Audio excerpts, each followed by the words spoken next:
Good evening everyone, welcome to my YouTube channel. तो दोस्तों, आज हम बात करेंगे लूसेंट बुक में इतिहास में अभी तक हम 19 चैप्टरों के बारे में बात कर चुके हैं। आज हम बात करेंगे 20वां चैप्टर है पुष्पभूति वंश या वर्धन वंश के बारे में। ठीक है, तो चैप्टर है 20वां हमारा क्या, पुष्पभूति वंश या वर्धन वंश।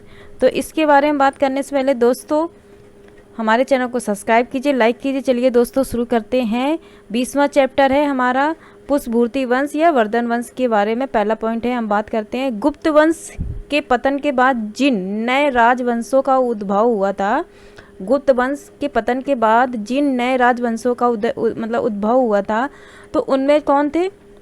उनमें मैत्रक थे, मौखरी थे, पुष्पभूति थे, परवर्ती गुप्त और गौड़ प्रमुख थे। ये थे जिनके गुप्त वंश के पतन के बाद जिन राजवंशों का उद्भव हुआ था वो कौन कौन से थे? मैत्रक, ये मोस्ट इम्पॉर्टेंट है। मैत्रक, मौखरी, पुष्पभूति तो ये है ही आपके वंश में। ठीक है, परवर्ती गुप्त और गौड़ ये मोस्ट इम्पॉर्टेंट है। टोटल कितने हैं? मैत्रक, मौखरी, पुष्पभूति, परवर्ती, गुप्त, गौड़, कुल मिला के हो गए ये पाँच हैं। ये मोस्ट इम्पॉर्टेंट। दोस्तों आगे बात करते हैं, इन राजवंशों में पुष्पभूति वंश के राज शासकों ने सबसे विशाल साम्राज्य स्थापित किया था। इन्हीं जो 5 राजवंश में सबसे जो विशाल साम्राज्य स्थापित किया था वो कौन थे? पुष्पभूति वंश था। ठीक है, तो गुप्त वंश के पतन के बाद जिन नए राजवंशों का उद्भव हुआ था उसमें सबसे जो विशाल साम्राज्य स्थापित किया था वो कौन था? पुष्पभूति वंश था। ठीक है दोस्तों, मोस्ट इम्पॉर्टेंट है। इस प्रकार से क्वेश्चन इसमें पूछा जा सकता है कि गुप्त वंश के पतन के बाद किस राजवंश का जो विशाल साम्राज्य स्थापित किया था वो कौन सा था वंश? पुष्पभूति वंश था। ये मोस्ट इम्पॉर्टेंट है। ठीक है, बाकी आपको ये पता होना चाहिए कि गुप्त वंश पतन के बाद कितने राजवंशों का उद्भव हुआ था। वो कौन से? मैत्रक थे, मौखरी थे, पुष्पभूति था, परवर्ती गुप्त और गौड़ प्रमुख थे। ठीक है, चलिए दोस्तों नेक्स्ट पॉइंट बात करते हैं। पुष्पभूति वंश के संस्थापक पुष्पभूति था। ठीक है, पुष्पभूति जो वंश के संस्थापक पुष्पभूति ही था। ये बिल्कुल सिंपल है, इससे तो आपको आराम से, ठीक है, इससे तो आप क्वेश्चन में ही आंसर है आपका। ठीक है, इसकी राजधानी थानेश्वर जो कि कहाँ थी? हरियाणा प्रांत के करनाल जिले में स्थित वर्तमान थानेश्वर नामक स्थान पर थी। ठीक है, इसकी राजधानी क्या? थानेश्वर थी। मोस्ट इम्पॉर्टेंट है। इनका संस्थापक और राजधानी मोस्ट इम्पॉर्टेंट है। तो संस्थापक कौन से हो गए? पुष्पभूति वंश के पुष्पभूति हो गए, राजधानी क्या हो गई? थानेश्वर हो गई। नेक्स्ट पॉइंट की बात करते हैं, प्रभाकर वर्धन इस वंश की स्वतंत्रता का जन्मदाता था। तो इस वंश का जो स्वतंत्रता जन्मदाता कौन था? प्रभाकर वर्धन। तो ये मोस्ट इम्पॉर्टेंट है, प्रभाकर वर्धन, क्योंकि इस वंश के ये जन्मदाता थे। ठीक है, तथा प्रथम प्रभावशाली शासक था। और ये प्रभावशाली शासक भी था जिसने परम भटाकर और महाराज धिगराज जैसी सम्मानजनक उपाधियां धारण की थी। इन्होंने क्या किया था? महाराज धीराज जैसी सम्मानजनक उपाधियां भी धारण की थी। और क्योंकि ये प्रथम प्रभावशाली शासक था इसलिए इनको सम्मानजनक उपाधियां धारण की थी इन्होंने। ठीक है, जो कि जैसे कि पहले होगी परम भटारक और महाराज धीराज जैसी उपाधियां थी जो उन्होंने धारण की थी। नेक्स्ट पॉइंट की बात करते हैं हम। प्रभाकर वर्धन की पत्नी यशोमती से जो 2 पुत्र हैं, जैसे पहला पुत्र हो गया उनका राजवर्धन, हर्षवर्धन, तथा एक कन्या राजश्री उत्पन्न हुई थी। इनकी जो शादी हुई थी, पत्नी थी यशोमती, उनके 2 पुत्र थे जिनका पहले पुत्र का नाम था राजवर्धन, हर्षवर्धन, और एक कन्या थे जिसका नाम था राजश्री। ये मोस्ट इम्पॉर्टेंट है, इनकी पत्नी का नाम और इनके पुत्र का नाम, इनकी पुत्री का नाम। ठीक है, नेक्स्ट बात करते हैं, जो इनकी पुत्री थी राजश्री का विवाह कन्नौज के मौखरी राजा ग्रह वर्मा के साथ हुआ था। ठीक है, इनके जो राजवंश ये वंश था, गुप्त वंश के पतन के बाद कुछ वंश थे जिसमें मौखरी भी हमने पढ़ा था जो उद्भव हुआ था। उसमें मौखरी के राजा थे जो ग्रह वर्मा के साथ में ये उनकी जो प्रभाकर वर्धन की पुत्री थी राजश्री के विवाह हुआ था। ठीक है, और ये जो मौखरी थे कहाँ के रहने वाले थे? कन्नौज के मौखरी राजा थे। ठीक है, इनका नाम क्या था? ग्रह वर्मा। नेक्स्ट पॉइंट बात करते हैं, मालवा के शासक देवगुप्त ने ग्रह वर्मा की हत्या कर दी थी। तो जो प्रभाकर वर्धन की जो पुत्री थी, जिनकी शादी की गई थी मोखरी के राजा ग्रह वर्मा के साथ में, उनको ग्रह वर्मा जो राजा थे, उनको उनकी जो मृत्यु है, मालवा के शासक थे जो देवगुप्त थे, उन्होंने ग्रह वर्मा शासक उनकी हत्या कर दी थी।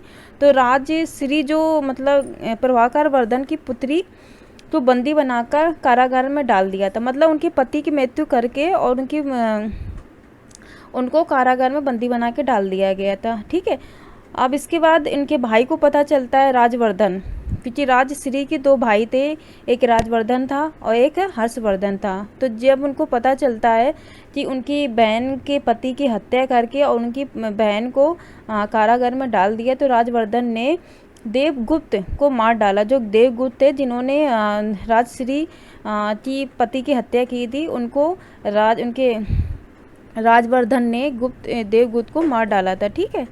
परंतु देवगुप्त के मित्र गौड़ नरेश शशांक ने धोखा से देकर उनको राजवर्धन की भी हत्या कर दी थी। राजवर्धन ने देवगुप्त को मार डाला, उसके बाद धोखाधड़ी करके उनके जो दोस्त थे देवगुप्त के गौड़ नरेश शशांक को ने राजवर्धन की भी हत्या कर दी थी। मोस्ट इम्पॉर्टेंट है। उसके बाद क्या होता है, ये नोट है, इसकी मोस्ट इम्पॉर्टेंट है दोस्तों। शशांक शैव धर्म के अनुयायी थे। जो शशांक मतलब जो बात करते हैं गौड़ नरेश शशांक, जिन्होंने राजवर्धन की हत्या कर दी थी, वो किस धर्म के अनुयायी थे? शैव धर्म के अनुयायी थे। ये मोस्ट इम्पॉर्टेंट है। इसने बोधि वृक्ष को कटवा दिया था। तो ये मोस्ट इम्पॉर्टेंट थे कि बोध गया जो बोधि वृक्ष था उसको किसने कटवाया था? शशांक जो शैव धर्म के अनुयायी थे, उन्होंने ही बोधि वृक्ष को कटवा दिया गया था। जो बौद्ध धर्म में जिसमें उनको ज्ञान की प्राप्ति हुआ था, जिस वृक्ष के नीचे, उस वृक्ष को किसने कटवाया था? शशांक ने कटवाया था। ठीक है। नेक्स्ट पॉइंट की बात करते हैं। राजवर्धन की मृत्यु के बाद 606 ईसा में 16 वर्ष की अवस्था में हर्षवर्धन थानेश्वर की गद्दी पे बैठे थे। राजवर्धन की मृत्यु के बाद उनके जो सन था, जो मृत्यु का जो 606 ईसा में, उसी सन में 16 वर्ष की अवस्था में हर्षवर्धन की 16 अवस्था थी, वे थानेश्वर की गद्दी पे बैठे हुए थे। ठीक है। राजवर्धन के बाद कौन गद्दी पे बैठा? हर्षवर्धन बैठे, जिनकी उम्र कितनी थी? 16 वर्ष की थी। और किस ईसा में बैठे थे? 606 ईसा में बैठे थे। मोस्ट इम्पॉर्टेंट है। हर्ष को शिलादित्य के नाम से भी जाना जाता है। तो शिलादित्य को शिलादित्य के नाम से किसको जाना जाता है? हर्ष को जाना जाता है। ठीक। हर्ष मतलब हर्षवर्धन, जो थानेश्वर की 606 ईसा में गद्दी पे बैठे हुए थे। ठीक है। तो हर्ष को शिलादित्य के नाम से भी जाना जाता है। इसने परम भट्टारक नरेश की उपाधि धारण की थी। तो परम भट्टारक के नरेश की उपाधि किसने धारण की थी?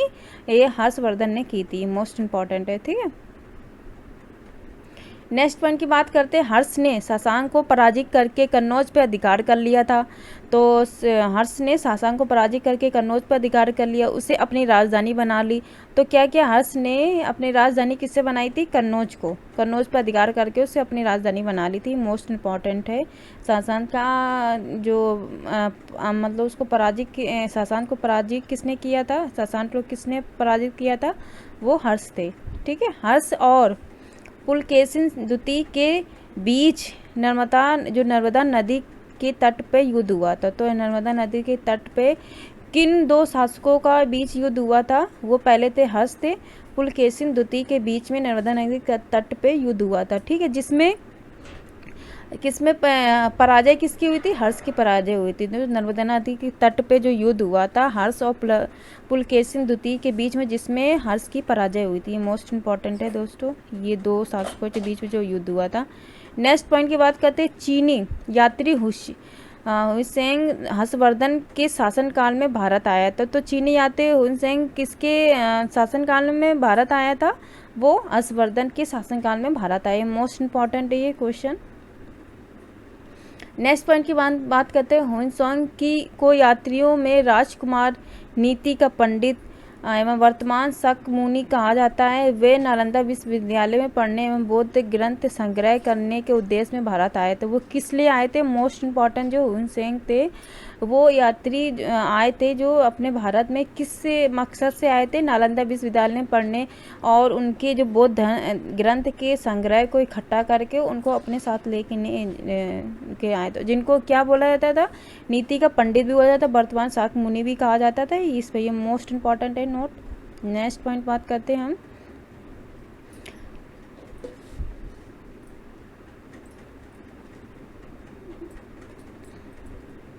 हर्ष 641 ईसा में अपने दूत चीन भेजे। इन्होंने क्या किया था, 600 हर्ष जो थे उन्होंने 641 ईसा में अपने दूत चीन भेजे थे। 643 ईसा में, 645 ईसा में 2 चीनी दूत उसके मतलब उसके दरबार में आए थे। ठीक है, मतलब उन्होंने 641 ईसा में अपने दूत चीन में भेजे थे, और 643 और एवं 645 ईसा में 2 चीनी दूत उनके दरबार में भी आए थे। उन्होंने भेजे, फिर उनके दरबार में आए थे। मोस्ट इम्पॉर्टेंट है। आगे बात करते हैं। हर्ष ने कश्मीर के शासक से बुद्ध के दंत अवशेष बल पूर्वक प्राप्त किए थे। तो अवशेष के जो बुद्ध के दंत के अवशेष बल पूर्वक थे, कहाँ से प्राप्त किए थे, किस मतलब जो कश्मीर के शासक से उन्होंने ये बुद्ध के दंत अवशेष जो थे बलपूर्वक प्राप्त किए थे। मोस्ट इम्पॉर्टेंट है, बुद्ध के दंत अवशेष ही प्राप्त किए थे। कहाँ से प्राप्त किए थे, कश्मीर के शासक से प्राप्त किए थे। ठीक है, आगे बात करते हैं। हर्ष के पूर्वज भगवान शिव और सूर्य के अनन्य उपासक थे। तो हर्ष के पूर्वज भगवान शिव और सूर्य के अनन्य उपासक थे। प्रारंभ में हर्ष भी अपने कुल देवता शिव का परम भक्त था। चीनी यात्री हुनसेंग से मिलने के बाद उसने बौद्ध धर्म की महायान शाखा को राजश्रेय प्रदान किया और वे पूर्व बौद्ध मतलब बन गए। उन्होंने पहले तो वो जो देवता थे शिव के परम भक्त थे, उसके बाद उन्होंने बौद्ध धर्म को अपना के उनको बौद्ध बना लिया था पूर्व। ठीक है, ये इम्पॉर्टेंट है कि ये पहले किस भक्त थे, उसके बाद ये किस धर्म को उन्होंने अपना धर्म बना लिया था, वो कौन था, बौद्ध धर्म था। हर्ष के समय नालंदा महाविहार महायान बौद्ध धर्म की शिक्षा का प्रधान केंद्र था। ठीक है, हर्ष के समय था वो, ये प्रधान किस समय था, हर्ष के समय था। ठीक है, नेक्स्ट पॉइंट की बात करते हैं। हर्ष के समय में प्रयाग में प्रति 5वें वर्ष का समारोह आयोजित किया जाता था, जिसे महामोक्ष परिषद कहा जाता था। हुनसेंग स्वयं 6वें समारोह में सम्मिलित हुए थे। ये कितने समारोह में सम्मिलित हुए थे, 6वें समारोह में सम्मिलित हुए थे। ठीक है, नेक्स्ट पॉइंट की बात करते हैं। बाण भट्ट हर्ष के दरबारी थे। तो दरबारी कवि बात करते हैं, हर्ष के दरबारी कवि कौन थे, बाण भट्ट के। मोस्ट इम्पॉर्टेंट है कि हर्ष के दरबारी कवि कौन थे, बाण भट्ट थे। ठीक है, नेक्स्ट पॉइंट बताओ। उन्होंने हर्षचरित और कादम्बरी की रचना करी थी। तो किसने करी थी रचना, बाण भट्ट जो हर्ष के दरबारी कवि थे, उन्होंने हर्षचरित और कादम्बरी की रचना करी थी। ये मोस्ट इम्पॉर्टेंट है। हर्षचरित और कादम्बरी की लेखक कौन है, बाण भट्ट हैं। इसकी रचना किसने करी थी, बाण भट्ट ने करी थी। और ये बाण भट्ट क्या थे, हर्ष के दरबारी कवि थे। ठीक है, प्रियदर्शिका रत्नावली नागानंद नामक 3 संस्कृत नाटक ग्रंथों की रचना हर्ष ने की थी। 3 जो संस्कृत के नाटक ग्रंथों की रचना हर्ष ने कौन से थे वो, पहला था प्रियदर्शिता था, रत्नावली थी, नागानंद नामक 3 संस्कृत नाटक ग्रंथों की उन्होंने रचना करी थी। कहा जाता है कि धावक नामक कवि ने हर्ष से पुरस्कार लेकर उसके नाम से ये तीनों नाटक लिखे गए हैं। ठीक है, लिख दिए गए थे। आगे बात करते हैं, ये मोस्ट इम्पॉर्टेंट है ये 3 नाटक। ठीक है, आगे बात करते हैं। हर्ष को भारत का अंतिम हिंदू सम्राट कहा जाता है। भारत का अंतिम हिंदू सम्राट किसे कहा जाता है, हर्ष को कहा जाता है। हर्षवर्धन मतलब हर्ष को कहा जाता है। तो भारत का अंतिम हिंदू सम्राट किसे कहा जाता है, हर्ष को कहा जाता है। लेकिन वे ना तो कट्टर हिंदू थे और ना तो सारे देश का शासक ही। ठीक है, कहने का मतलब जो अंतिम जो सम्राट थे, जो अंतिम हिंदू सम्राट जो भारत का कहा जाता है, वो कौन था, हर्षवर्धन। हर्षवर्धन मतलब हर्ष थे। ठीक है,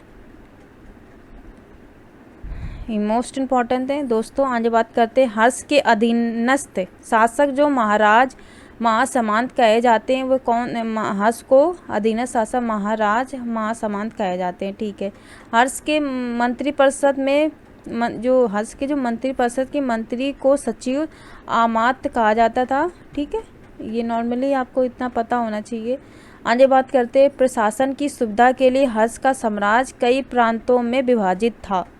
तो उनकी सुविधा के लिए कई प्रांतों में विभाजित किया गया था। ठीक है, प्रांत को भूति कहा जाता था। प्रत्येक भूति का शासक राजस्थानी था, उपरिक हो गया, राष्ट्रीय कहलाता था। ये सब आप पढ़ लीजिए, इसको आपकी जानकारी में होना चाहिए। क्या है नोट, मोस्ट इम्पॉर्टेंट नोट है, हर्षचरित में प्रांतीय शासक के लिए लोकपाल शब्द आया था।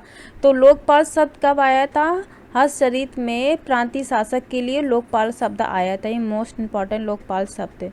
ठीक है, लोकपाल शब्द का कब प्रयोग किया गया? हर्षचरित के प्रांतीय शासक के लिए लोकपाल शब्द आया था। ठीक है, नेक्स्ट पॉइंट की बात करते हैं, भूति का विभाजन जिलों में हुआ था।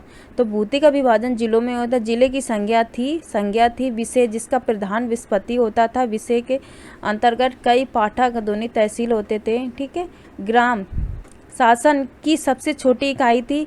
ग्राम शासन का प्रधान ग्रामाछटपटालिका कहा जाता था।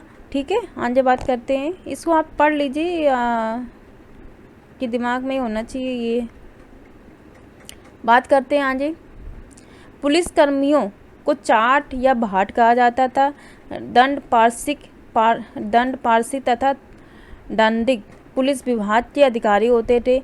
अश्वसेन के अधिकारियों को बादेश्वर, पैदल सेना के अधिकारियों को बलाधिकृत और महाबलाधिकृत कहा जाता था। हर्षचरित में सिंचाई के साधन के रूप में तुल्यांत जल पंप का उल्लेख मिलता है। तो तुल्यांत, ये मोस्ट इम्पॉर्टेंट है कि तुल्यांत जल पंप का उल्लेख किस में मिलता है? हर्षचरित के, हर्ष के शासनकाल में ये हमें तुल्यांत जल पंप का उल्लेख मिलता है। मोस्ट इम्पॉर्टेंट है वो, किस लिए? सिंचाई के साधन के रूप में तुल्यांत और जल पंप का उल्लेख मिलता है। ठीक है, तो हर्ष के समय मथुरा सूती वस्त्रों के निर्माण के लिए पसंद था। ये मोस्ट इम्पॉर्टेंट है कि किस शासक के टाइम, किस टाइम पे जो सूती वस्त्र थे और कहाँ पे का निर्माण प्रसिद्ध था? वो मथुरा में था। और किसी के शासन में था? हर्ष के शासन में काल में था। तो हर्ष के समय मथुरा में सूती वस्त्रों का निर्माण के लिए प्रसिद्ध था। तो मथुरा में सूती वस्त्र के लिए निर्माण के लिए प्रसिद्ध था। ठीक है, ये मोस्ट इम्पॉर्टेंट है। हर्षचरित के अनुसार हर्ष के मंत्रिपरिषद, भंडी मतलब हो गया प्रधान सचिव हो गया, सिंहनाद हो गया प्रधान सेनापति, कुंतल हो गया अश्व सेना का प्रधान, स्कंदगुप्त गज सेना का प्रमुख। तो ये स्कंदगुप्त मोस्ट इम्पॉर्टेंट है, जो कि स्कंदगुप्त का जो मंत्रिपरिषद था वो कौन था? गज सेना का प्रमुख। मोस्ट इम्पॉर्टेंट है ये। चलिए दोस्तों, हमारे चैनल को सब्सक्राइब कीजिए, लाइक कीजिए। धन्यवाद।